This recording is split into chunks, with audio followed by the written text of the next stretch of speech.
I'm Tammy Mattingly from Broken Spoke Stable, and this is my assistant, Taylor Day. And usually in the month of February, we do something that's called Break the Winter Blues. But of course, this year with COVID, we weren't allowed to meet as a group, so we thought we would take some questions that people have asked us over the last year, and we just thought we'd take a little bit of time here and try to answer some questions. So we'll just get right into this. Taylor, you ready? Yes, I am. All right. This first question is for you. Oh, this is a good one. Maintaining proper weight is a challenge for some horses. What is your feeding approach for the hard keeper? This is a good question. We have several older horses here, so we have kind of figured out a good method to putting weight on and maintaining weight for these harder keepers or even older horses. A personal favorite of mine would be the Senior Active. It's a really great grain in the fact that it's high fat, and it also has a lot of fiber content, so it's not a grain that is super high risk for causing colic. If that's not enough for a horse, we also like the Boost product by Nutrina. It's a strict fat supplement, so we really like using that as well. I like that product too, and the horses seem to like that one. Yeah, they do. It seems to be very palatable. But overall, even above the grain, the best thing in the world is good quality hay. It is. Yeah. You can see we're sitting on some hay. It's good quality second crop. We prefer that for our older horses that their teeth might not be as good. It's easier for them to chew. And we also push really good quality first crop as well. Yeah, I think one of the 5 worst words I hate to hear from any client at my stable is, my horse is losing weight. That's true. And sometimes weight loss can come in many different forms. Weight loss, to what some people think is weight loss, might be muscle loss. Yeah, and I think I see that more than actual weight loss. Yes, as winter comes and the horses are less active. And we also get in a lot of rescue horses. And I think I'll add this to what you said, Taylor, about people that get rescue horses. They need to be willing to put the money into putting the weight on their horse. Rescue horses are not cheap. The formula that we use to add weight, it's expensive. I mean, it truly... It is.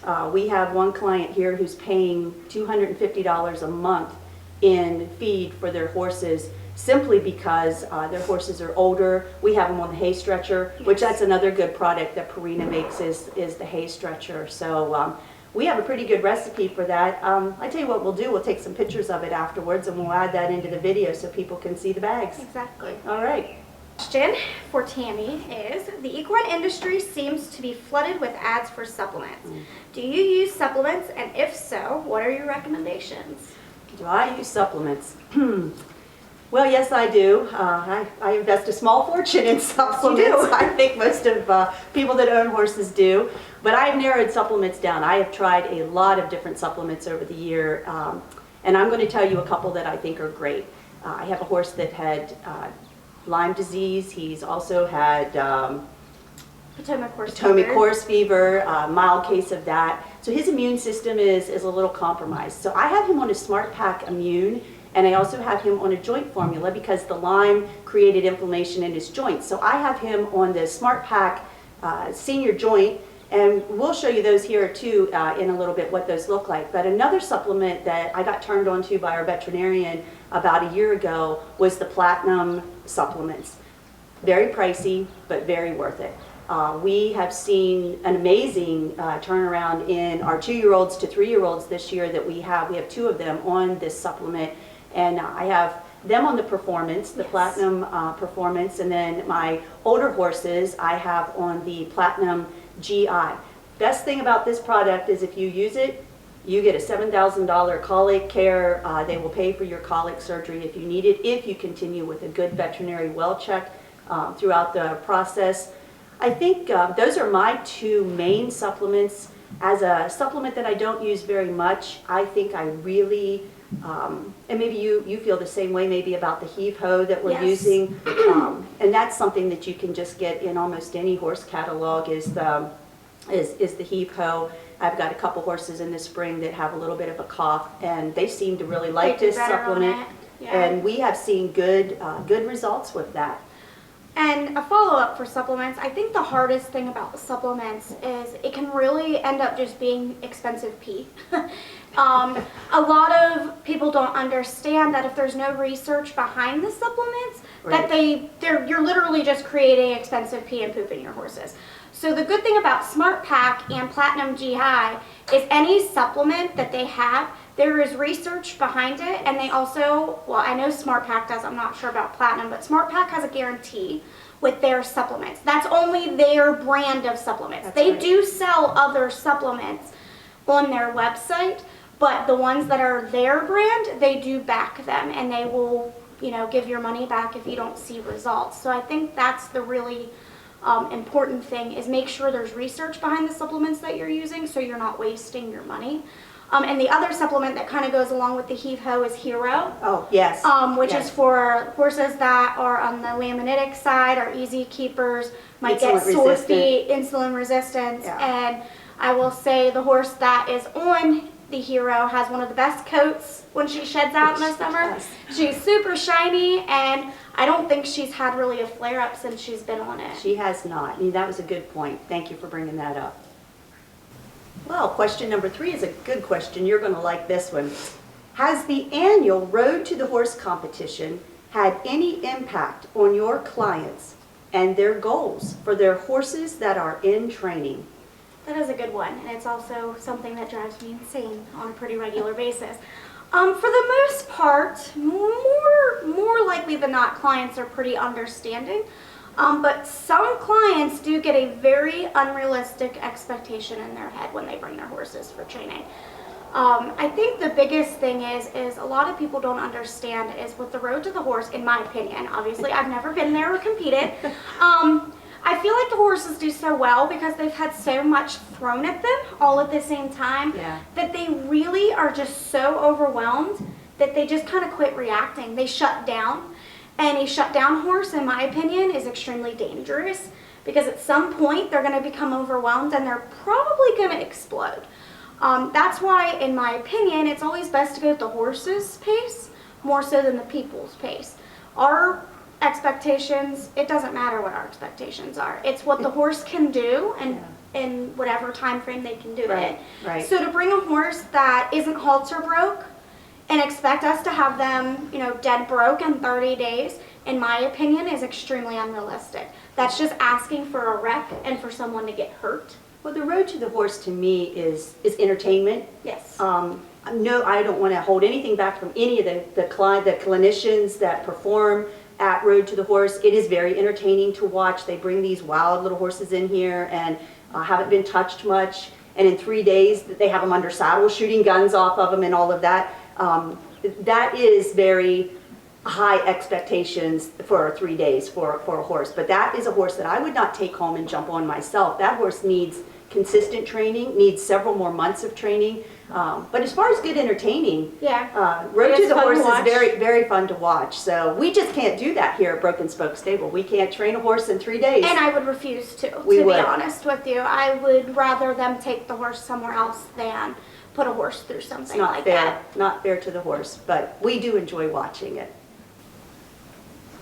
So this is a pretty good question. A lot of people don't know this about us, so it'll be cool to kind of explain how this happened. How did you get into the business of training gaited horses, and do you have a personal favorite? If so, why? Oh, wow. Training gaited horses, that's right. We did not start out training gaited horses. I have an uncle that when we first started training, brought us a couple horses to train.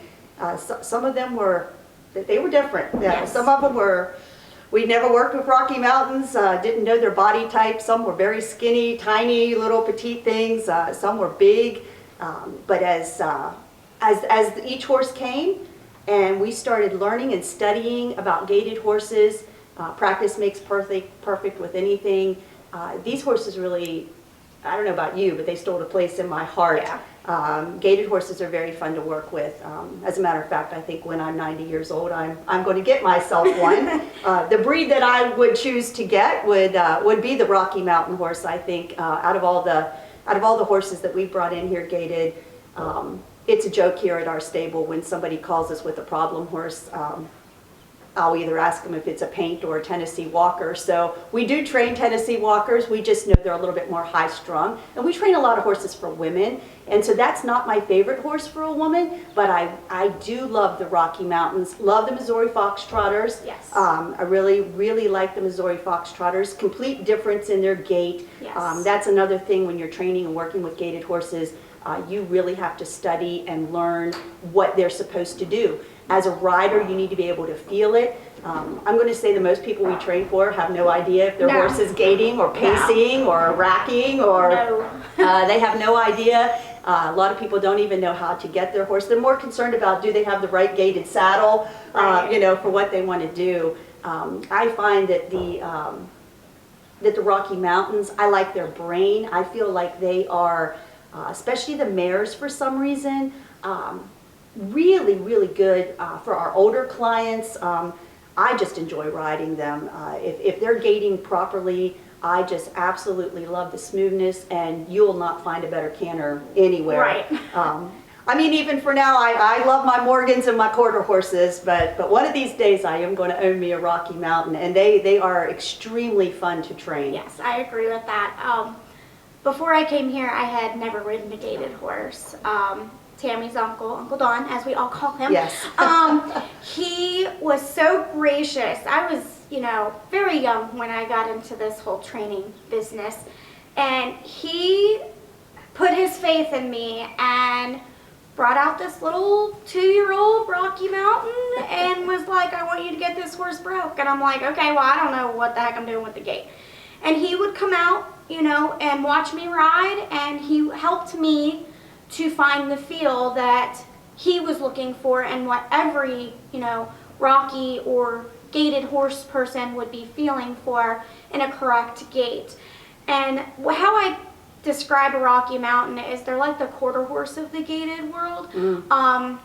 Most of them, I'd say 90% of them, are super quiet, very easy to deal with, probably some of the easiest ones to start under saddle, but there are some hotter bloodlines, you know, in that breed. And like Tammy was, yes, a couple times we've had some really hard ones to get going.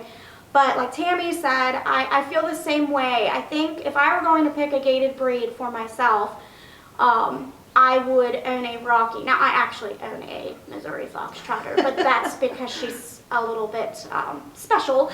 So we decided upon our best interest not to sell her, but she's a Foxtrotter. Wonderful gait. She actually gaits more like a Rocky. That's probably why I like her, but it's not the correct gait for her breed. So therefore, she's not really ideal. But Tennessee Walkers aren't my favorite. I would say Rockies, Missouri Foxtrotters, that would be my top two, but I would definitely pick a Rocky over anything. Yes, and I think for anybody watching this that's maybe considering a gaited horse, yes, do your homework. There are a lot of great videos out there. The Missouri Foxtrotter Association has an extremely wonderful video that you can find, and it describes the gait and how the gait should be and what it should look like, and they repeat it over and over so that as you're watching it you can see it over and over. Even the hi Sammy. even the Rocky Mountains, watch some of their national shows, watch how they move. If you want to try a gaited horse, we've got gaited horses here that you can try. We've been getting more and more of them in for training, but I would say for our older clients, when I have someone call me that is over the age of 60 or even in their 60s, and they're like, well, anybody for that matter, that wants a safe horse and says, I don't want to post anymore. I don't want the roughness of a regular gaited horse, and they just want I should say typical gaited horse, and they just want something that's a little bit easier to ride, a little easier on the back. Yes. Definitely, if you've never tried a gaited horse, You should try it. yeah, you should try it. You may never want your quarter horse. You may put your quarter horse out to pasture. Yeah, it might spoil you a little bit. Yes, very much. All right, we're on our last question, and this is a good one. I like this one. With the many challenges of this past year, we could all use a little humor. Amen to that. Right. Would you be willing to share a funny moment from your years of being in the equine business here? Well, it's hard to just pick one because there's been some some good ones. For my aspect, probably one of the most funny recent training ones. I have this wonderful client.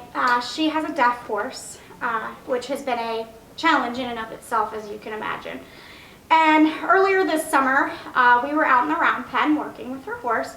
We were doing some round penning, some desensitizing, stuff like that. I did not know this client was terrified of bees. And she can work with a 1,000-pound animal, but she is terrified of bees. I feel her. I'm the same way. I will run from them if they are following me. And I was holding the horse, and I can't remember exactly what we were doing, but all of a sudden she starts flailing her arms, running. And I'm like, what is she doing? She's caring less about the fact that her horse is standing right there. Is like literally takes off, runs smack into the back of her horse, who mind you is deaf. Thankfully, the horse did not do anything, but that was probably one of the most entertaining things with my client. This same client also witnessed me falling flat on my back, working her horse, earlier in the spring in the round pen in here. So I think it's hard to pinpoint just one funny thing that would stand out in my mind. Yeah, we've had some funny things, Yeah. and we've had things happen that were funny that were in an inappropriate time too. Yes. And even sometimes in the tragic things, there's been some moments Right. that later on we've been able to laugh about. But as laughing is the best medicine, I think one of my memories that was just brought to my attention not too long ago was a day that went and picked up a new horse. I have a 4-horse trailer, and I'm pretty decent at driving that, but we were headed to, I think, somewhere in Pennsylvania, just going along, Gettysburg. Yeah, I think that's where we were headed, and going along, and everything was going great. GPS was working, talking to me, and all of a sudden, there appeared a roundabout.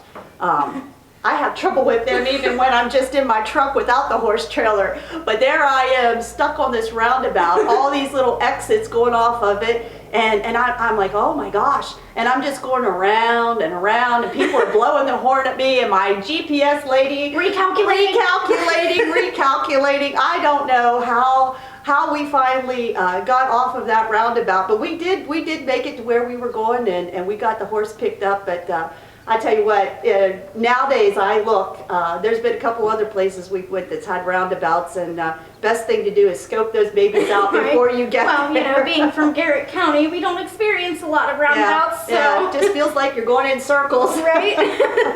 I think another funny thing though that happened, because it's cold out, it's cold today, in case you all can't tell, we're cold and bundled up. But I remember one morning getting a phone call at, oh my goodness, it was like 6 o'clock in the morning. And this woman calls me and she says, Tammy, it's really cold in my apartment. She said, would you mind getting up and putting a second blanket on my horse? And I'm like, at 6 o'clock in the morning, I'm not the best person to talk to. I need my caffeine first. But I remember saying to her, why don't you go put another blanket on your bed or turn up the heat, and I think your horse will be just fine. But yeah, we do have some funny things that happen here. Do you have anything else you remember? Oh goodness. Well, there's always the time that one of our show team members went in the wrong class.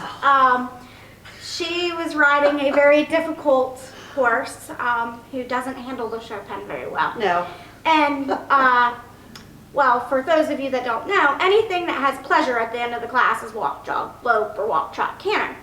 Well, she was strictly supposed to be walk jogging. Like, we were lucky if she jogged around the class. That's how nervous this horse is. And she goes into a pleasure class. We didn't realize she was in the pleasure class until the announcer said, please lope your horses. And me and Tammy are like, what is she doing in there? And we're like, sitting there like, is she gonna do it? Like, don't do it, don't do it, don't do it. Thankfully, she was smart enough and she did not do it, but the amount of panic we had in that moment was probably pretty relevant on our faces. Yeah, I kept saying, Taylor, why is she in there? And when Taylor doesn't know the answer, she uses my name. And she'll be like, I don't know, Tammy. I don't know why she's in there. I don't know why she's in there. I'm like, why is she in there? Why did she come out of the class? And she just stayed in there like, I'm supposed to be in here completely. But we do have some funny things that happen to us. And this, with everything that's going on in the world right now, just want to encourage everybody to find something funny to laugh about every now and then. Sometimes that's what keeps you going. It is what keeps you going. And spring is just around the corner. I'd like to encourage everybody to get out there, start getting your horses, get your horses groomed up, get them shed out, and commit to riding this Yep. summer.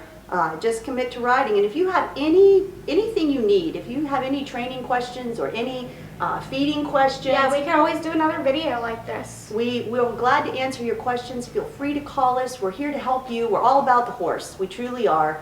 And we'll, even you don't have to be a client of ours. We'll answer your questions to the best of our knowledge. And if we don't know the answer, We'll try to find someone that does. well, usually we can, our veterinarian is very great at helping us with circumstances that are maybe a little bit out of our league as far as knowledge goes. But most importantly, get out there, love your horses, and Yep. and have a good, safe riding season this Happy year. almost spring. Yes.